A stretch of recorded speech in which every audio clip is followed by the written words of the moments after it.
आज की क्लास में सातत्यता को समाप्त करते हुए अवकलनीयता को प्रारंभ में करना है।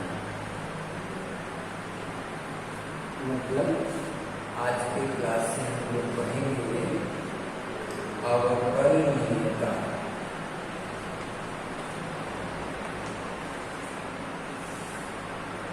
डिफरेंशिएबिलिटी।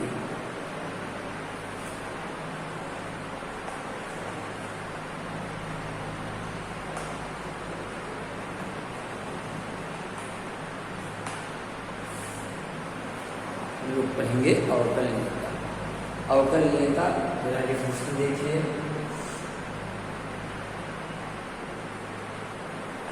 यदि कोई फलन f(x) वास्तविक फलन है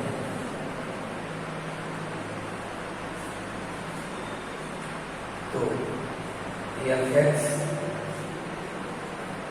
ax इक्वल टू c पर अवकलनीय होगा यदि और केवल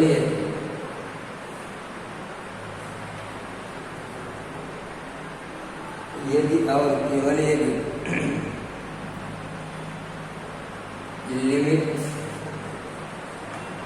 x tends to c f(x minus fc upon c minus h अस्तित्व में हो।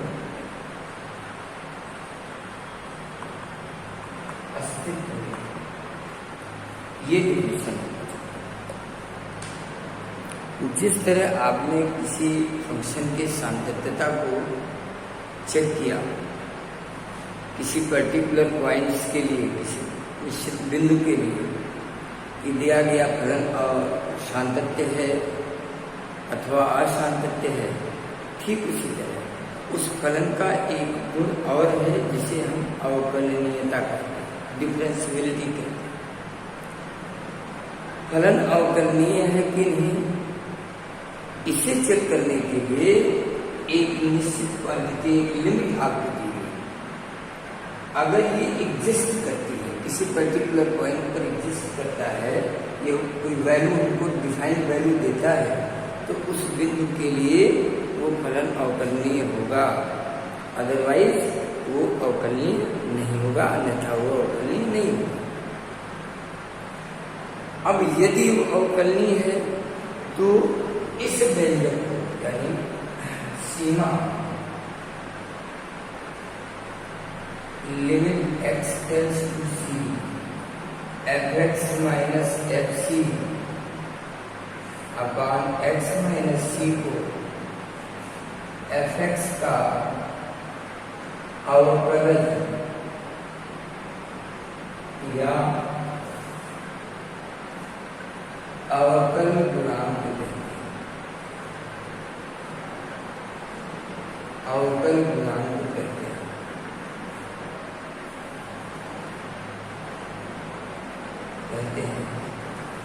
एवं इसे f(x)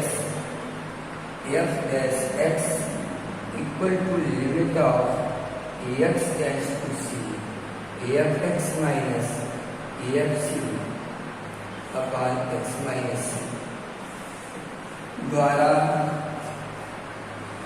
निर्धारित निर्देशित किया जाता है। बच्चों, आपको फर्स्ट ईयर क्लास में एक प्रथम सिद्धांत पढ़ा, फर्स्ट प्रिंसिपल आपको पढ़ाया गया था।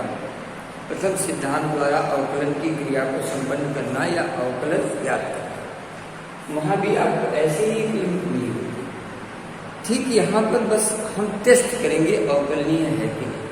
वन थिंग इज इम्पोर्टेंट, एक चीज बहुत ही महत्वपूर्ण है कि यदि कोई फलन f(x) किसी निश्चित बिंदु के लिए अवकलनीय है तो वह उस बिंदु के लिए सतत अवश्य होगा। मतलब any discontinuous point, a discontinuous function cannot be differentiable. कोई भी असतत फलन कभी अवकलनीय नहीं होगा। जिस बिंदु के लिए वो असतत है उस बिंदु पर वो अवकलनीय, और यदि अवकलनीय है तो निश्चित वह सतत है, और यदि सतत है तो वह अवकलनीय होगा ये आवश्यक नहीं है। इसके लिए आपको इसे वेरीफाई करना है। अब थोड़ा सा और आगे चलते हैं।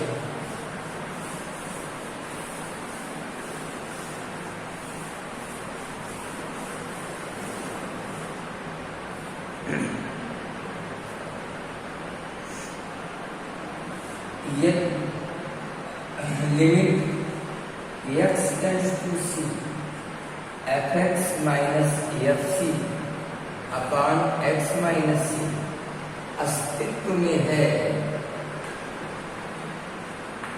Both implies that limit of x tends to c minus fx minus fc fx minus fc minus upon x minus c equal to limit of x tends to c plus fx minus fc upon x minus. जब आप इसे numerically calculate करेंगे तो both implies that limit of x tends to c minus, या एक अलग नाम दे दीजिए, limit h tends to 0 f c minus h minus f c upon minus h equal to limit h tends to 0 f c plus h minus f c upon h। ये बच्चों क्या है? जिस तरह आपने लेफ्ट हैंड लिमिट को calculate किया, right hand limit को कैलकुलेट किया, उसी तरह ये दोनों ही डेरिवेटिव हैं, दोनों ही अवकलन है। लेकिन कैसे? ये बाम पक्ष अवकलन है, ये दायां पक्ष अवकलन है। इसको LHD कहते हैं, LHD, और इसको RHD। LHD है RHD, ये दोनों अवकलन है। और यदि ये दोनों बराबर हैं तो दिए गए बिंदु पर, मतलब x इक्वल टू c पर दिया गया फलन अवकलनीय है।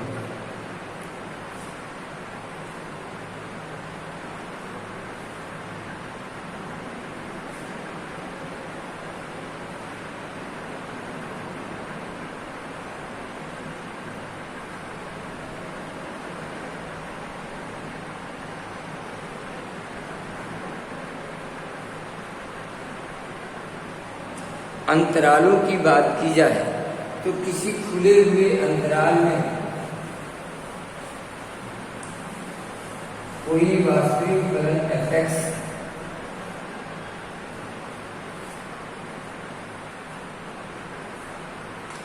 कोई वास्तविक फलन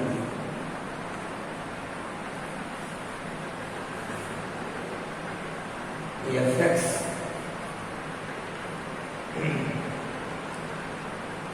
खुले अंतराल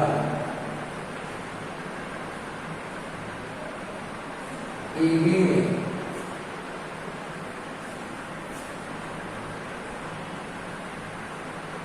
अवकलनीय होगा यदि fx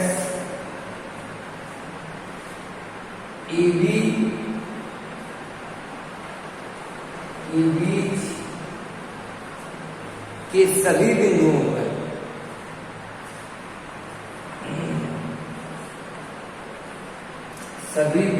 पर अवकलनीय हो।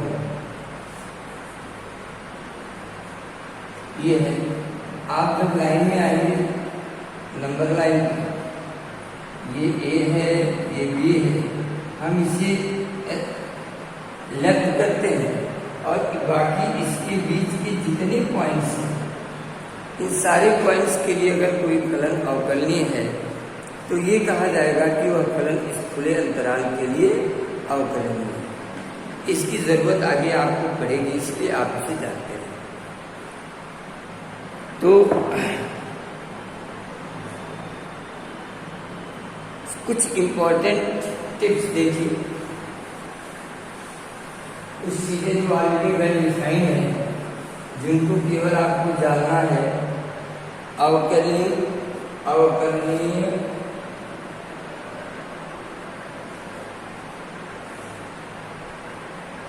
फलनों के गुणधर्म।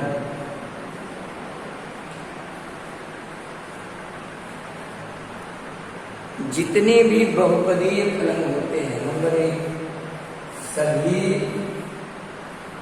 बहुपदीय फलन x is element of R के लिए अवकलनीय है, अवकलनीय होते हैं। सभी रियल नंबर के लिए ये अवकलनीय है। नंबर 2, सभी लघु गणकीय फलन अपने प्रांत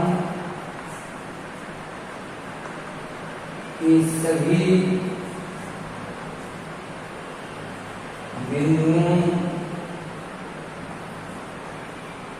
के लिए अवकलनीय होते हैं। नंबर 3, त्रिकोणमितीय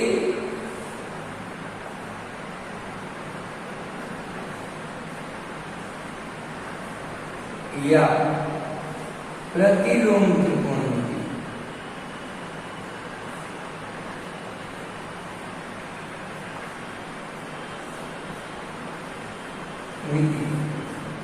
अपने अपने प्रांत के सभी बिंदुओं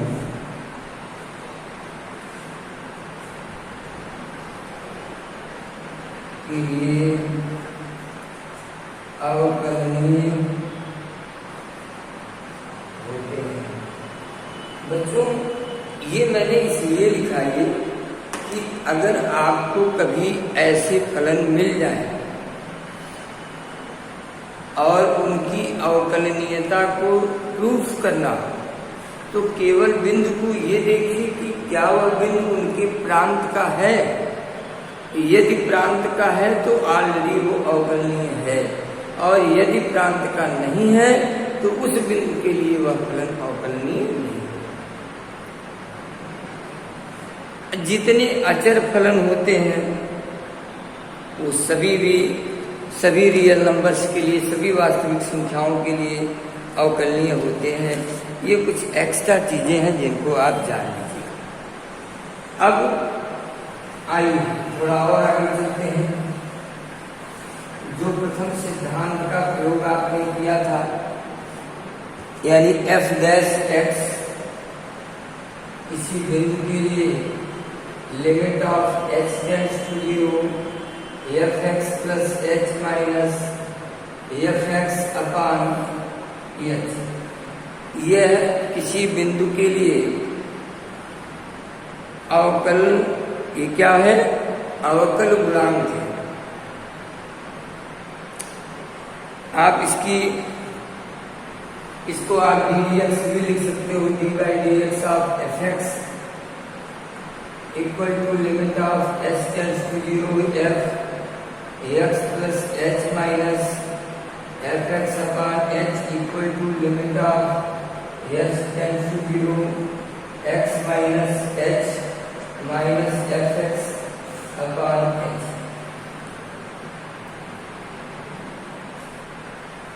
माइनस ये आपका left hand and right hand derivative है, जिसको आपको जानना चाहिए। अब जो आपने पिछले क्लास में पढ़े जिन चीजों को, जिनका आपने प्रथम सिद्धांत के द्वारा अवकलन किया है, उसमें रिजल्ट लिख रहा हूँ।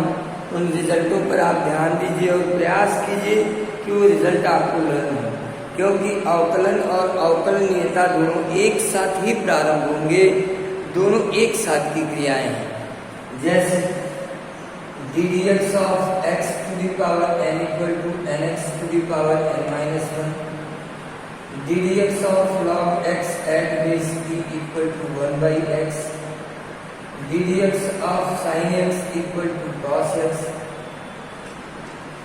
ddx of cos x equal to minus sin x, ddx of a to the power x equal to a to the power x log of a, ddx of log x at base a equal to 1 by x log b at base a, ddx of tan x equal to sec square x, ddx of cot x equal to ddx of cot x equal to minus cosec square x,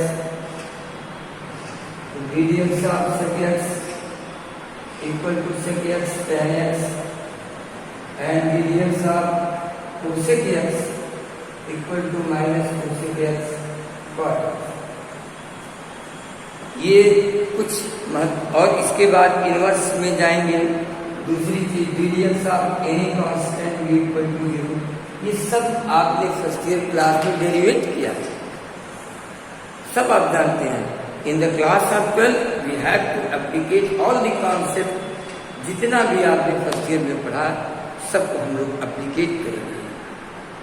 application आपको सीखना है। How can be applicate the concept in our numerical problem, ये जो सवाल हैं, ये जो प्रश्न हैं, इनको हल कैसे करेंगे हम, यही आपको सीखना है। आज के क्लास में मैंने सारे नियम कानून को आपको जो भी था मैंने एक्सप्लेन कर दिया। अब कल के क्लास में हम एक्सरसाइज शुरू करेंगे 5.2। तो आज के लिए बस इतना ही बच्चों, कल के लिए फिर कल। धन्यवाद।